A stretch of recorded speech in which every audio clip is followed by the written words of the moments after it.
got a problem. Oh no. It's not sinking. I don't know. Then we have to slide this end on and not snap all the sleeves.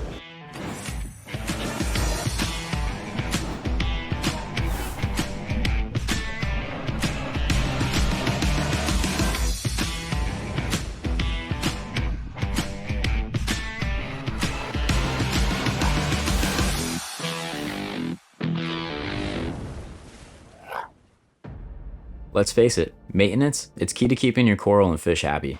With any size aquarium, it's unavoidable and detrimental to the health of the system. At Polo Reef, this is magnified, and the equipment gets more complex and requires even more maintenance. On top of that, things can wear down and break. Andrew knows this all too well and has assembled a dream team to stay on top of it. Caring for the 17,000 gallon requires weekly maintenance. Michelle arrives for her weekly dive and Andrew preps her on the game plan. Typically, this involves cleaning off coral with RO water to remove any buildups that may cause harm. It's not the easiest thing in the world, but somebody's got to get in there and do it. On her weekly dive, she may also be asked to relocate coral around the tank for better lighting or flow. While Michelle is in the water, Dunn and Max are upstairs working on the anemone tank. The team has been working hard to establish this aquarium, but like the beginning of any tank, the bacteria and algae, it can add up quickly and take over. This tank has been infected with cyanobacteria and a lot of hair algae. Right now we did a chemi clean dosage for the tank, and right now this is the water change. Took out all the sand so that try to eliminate as much cyano as possible, and then we'll fill it up with fresh sand.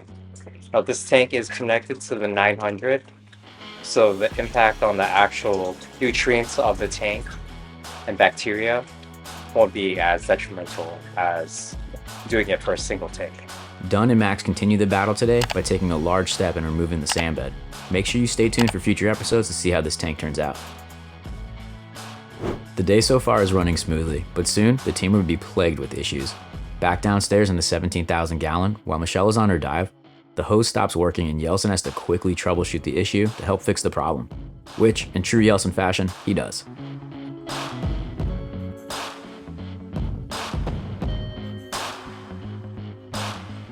Just as he solves one problem, another one arises.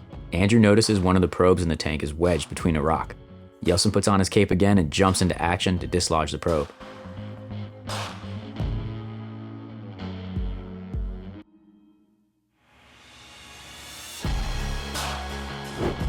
After one problem solved, another one arises. Back in the lab, the team was having a meeting when they heard a strange noise coming from the clam tank pump.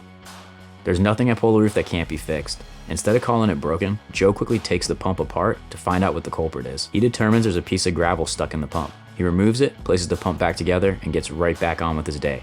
Not all heroes wear capes at Polo Reef.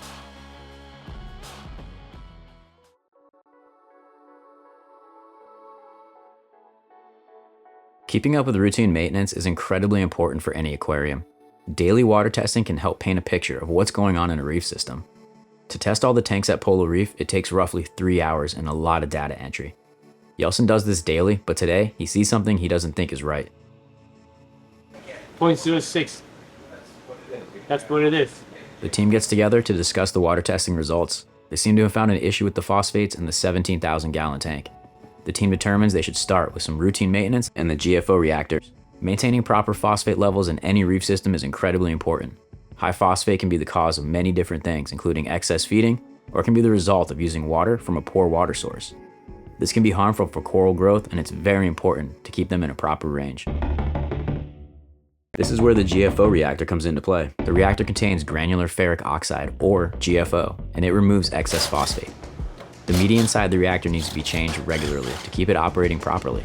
The plan of action is simple. They're going to replace the media in the GFO reactor in hopes that it'll clear things up.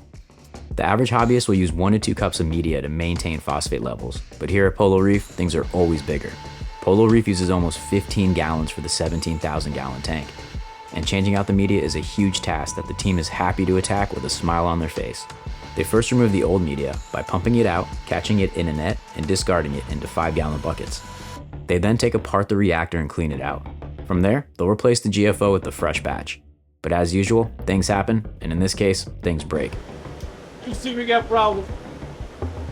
Oh no. The team doesn't skip a beat and gets right back to work.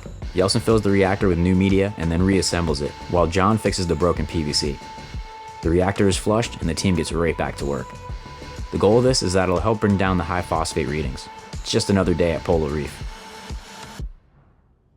With the GFO swap out complete, the team continues its maintenance day. They have a couple big tasks in front of them. One is to change out the RODI membranes. This is not your traditional RODI. Andrew's system is capable of outputting 168 gallons per minute, so it's very important to stay on top of this. So the membranes are 4 feet long, so to get them out, we have to move this whole unit to a spot with a taller ceiling.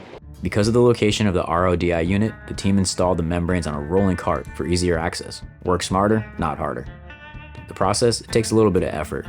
The team dislodges the old membranes by pulling each one out slowly and replaces them with the new units. The RODI membrane replacement is done every year or as needed to keep it running smoothly. With the RODI replacement done, the team moves on to their next big task of the day, and that's to change the bulbs in the massive UV sterilizers. There are 2 units, one for the 17,000 gallon, which has 3,750 watts, and the other is for the 2,500 gallon, which has 1,875 watts. Changing these out, it's no easy task.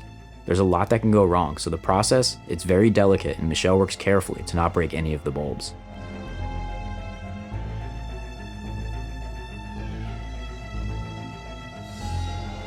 The first swap went flawlessly, but this next one might prove a little bit more difficult.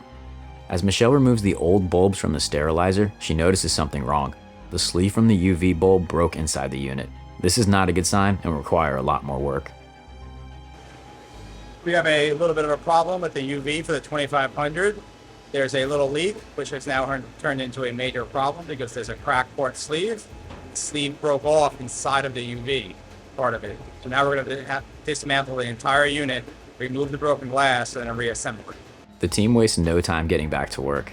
They quickly disassemble the UV sterilizer, clear out all the glass, and put it back together. What was supposed to be routine turned into a larger ordeal. That's the life at Polo Reef. Just as they thought they were done, they ran into problem number 2. The bulb seems to be getting stuck as they place it back into the unit. Should I close it out? Oh, it's crap.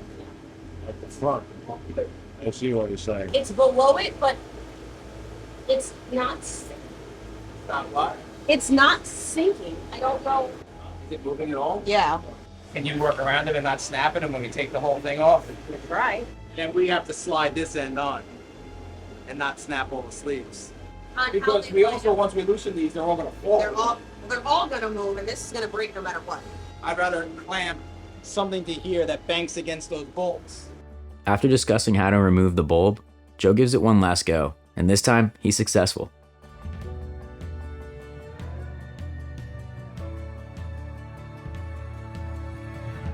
The team ended up finding an air bubble in the unit, so they decided to install a valve on the cover so it doesn't happen again.